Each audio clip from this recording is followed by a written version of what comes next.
Hey everyone, today we're going over how to find the surface area of pyramids and cones like these. If you also need help with finding the surface area of prisms and cylinders, be sure to check out my other video here. Let's go.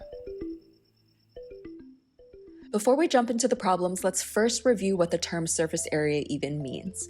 For a 2D shape like a triangle, all of the space on the inside of the shape is called the area, right? You can physically take a pencil and color in the area of this triangle, which we can calculate by taking 1/2 base times height. That's the equation. Now, if we have a 3D object like a pyramid, the surface area is all of the space on the surface or on the outside of the pyramid. In the same way, we can take a pencil and color in one of the faces of the pyramid and still calculate the area of that, right? But notice how we have all of these other faces that we haven't colored yet.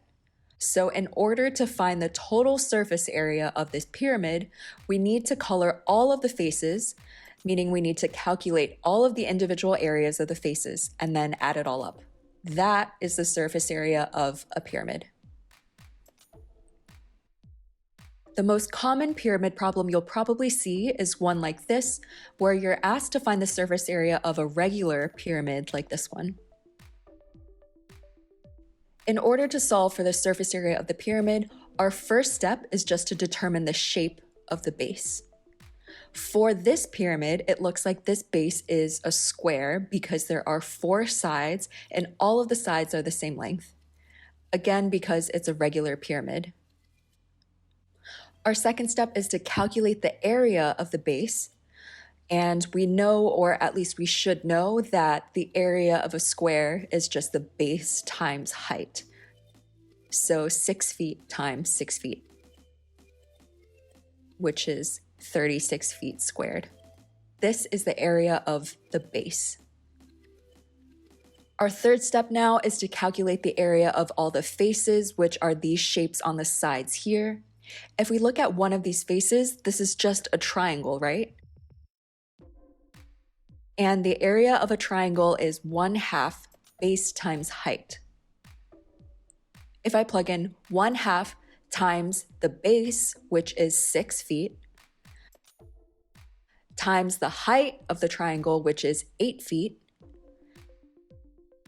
then we get an area of 24 feet squared. Now, this is the area of only one of the faces, and we have how many faces? 1, 2, 3, 4 faces.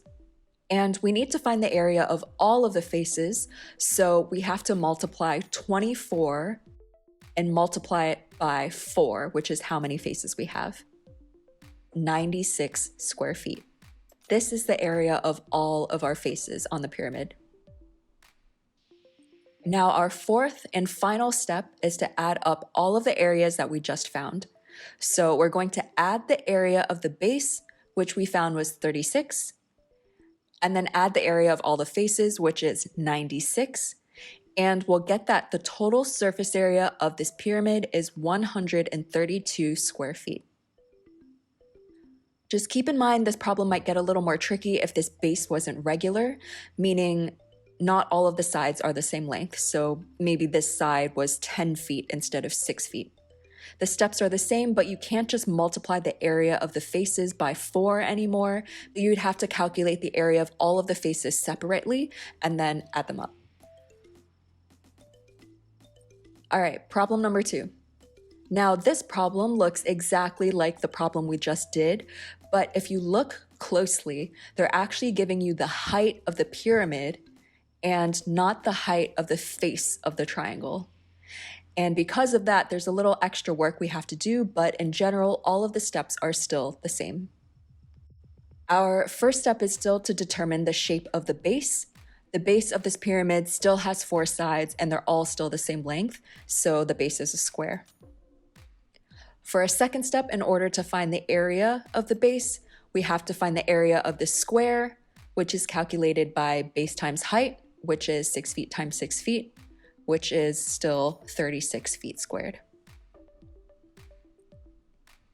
So far, this problem's been exactly like the first one, but for this third step, we need to do something a little extra to find the area of the face. When we look at one face of the pyramid, it's still these triangles here, and the areas can still be calculated using the formula 1/2 base times height. It was more straightforward back when they directly gave us the height of the triangle, which is this line here, but instead they gave us the height of the pyramid. The good thing is that we can use the height of the pyramid to calculate the height of the triangle. If you imagine drawing a line connecting these two heights, this will actually become a right triangle. And if you remember back to the Pythagorean theorem, there is a formula that relates the lengths of these three lines together in a right triangle, which is exactly what we need. The Pythagorean theorem is a squared plus b squared equals c squared. We already have a, which is 8. We can calculate b because this length is just half of the length of the side of our square. So 1/2 of 6 feet, which is 3 feet. And now all we're missing is c. This equation simplifies to 64 plus 9 equals c squared. And solving for c, we get that the height of this triangle is the square root of 73 feet squared. Not the prettiest number, but that is the height of our triangle. And by now, I've sometimes forgotten what we're even solving for, but if you remember, we're still on that third step. We're trying to solve for the area of the faces, which is this triangle.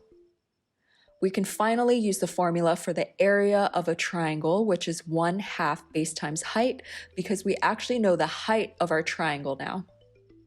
So plugging in 6 for the base and the square root of 73 for the height, we get that the area of one face is 3 times the square root of 73. Now, remember that we have to find the area of all of the faces, right? And there are 4 faces on this particular pyramid. We know that this is a regular pyramid, so all of the faces are the same and they have the same area. So let's multiply this area by 4, and we'll get 12 times the square root of 73. This is the area of all of our faces added together. Now we are at step 4, which is to add it all together, the area of our base plus the area of all of our faces. So 36 plus 12 times the square root of 73, which is roughly 138.5 square feet. This is the surface area of our pyramid.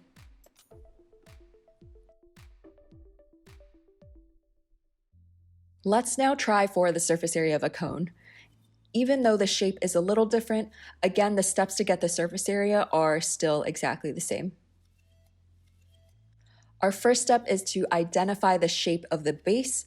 And if you think about it, a cone is pretty much the same thing as a pyramid, except the base is a circle. For our second step, we need to find the area of the base, which is a circle.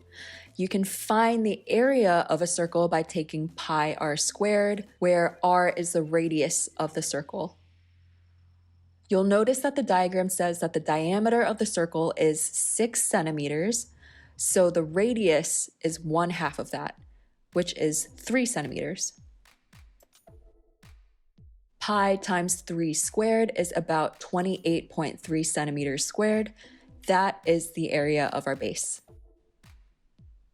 For our third step, we need to find the area of all of our faces, which is actually the smooth surface all around up here. Now, I want you to imagine that you have a paper cone, and if you cut along the edge here and unravel the paper, you'll actually get something that looks like a slice of pizza. This is actually the face of our cone. And this is where you kind of just have to remember that the area of this pizza slice is equal to pi rs, where r is the radius, s is the height of the slant here. Sometimes you'll see s written as L, but in this case we're writing it as S. If you plug in, we have 5 times the radius, which we figured out earlier was 3, times the slant height, which is 10. And this all equals to about 94.2 centimeters squared. Our last step is to add all of the areas up. The area of our base was 28.3, and the area of our face or our pizza slice was 94.2. Adding them up, we'll get 122.5 centimeters squared. This is the surface area of our cone. Similar to our second pyramid problem, we might get a cone problem that looks initially exactly like the same as our last one, but you'll notice that unfortunately they gave us the height of the cone, which is not necessarily the same as the slant height we were talking about earlier. So don't fall into the trap, these heights are not the same, but let's approach the problem in the same way though. Step 1, the base is a circle. Step 2, the area of the base or the circle is pi r squared. Our radius is 3 feet. So our area is roughly 28.3 centimeters squared. Step 3, we need to find the area of the faces or face. If you unravel the cone, it becomes our pizza slice again, and the area can be calculated by pi rs, where r is the radius and s is the slant height, which is this line here. This is where the extra work comes in because we're not given the slant height directly. Instead, we're given this one, which is just the height of the cone.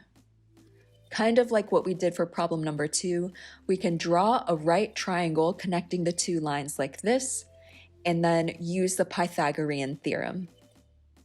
The Pythagorean theorem relates the lengths of the sides of a right triangle, and it is a squared plus b squared equals c squared. Our a we know, which is 10 centimeters.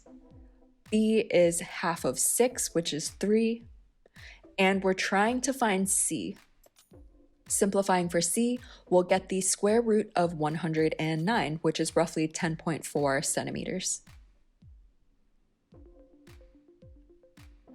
Let's not lose sight of what we originally set out to do, which is to find the area of the face. Using pi rs, we'll plug in 3 for r, 10.4 for s, and we'll get 98.4 centimeters squared. This is the area of our face. Our final step, step 4, let's add everything together. Our base was 28.3 centimeters squared, and our face, which was our pizza slice, 98.4 centimeters squared.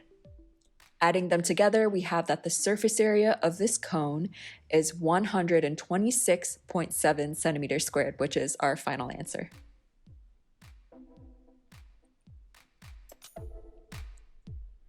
All right, those were all of the problems I wanted to go over today.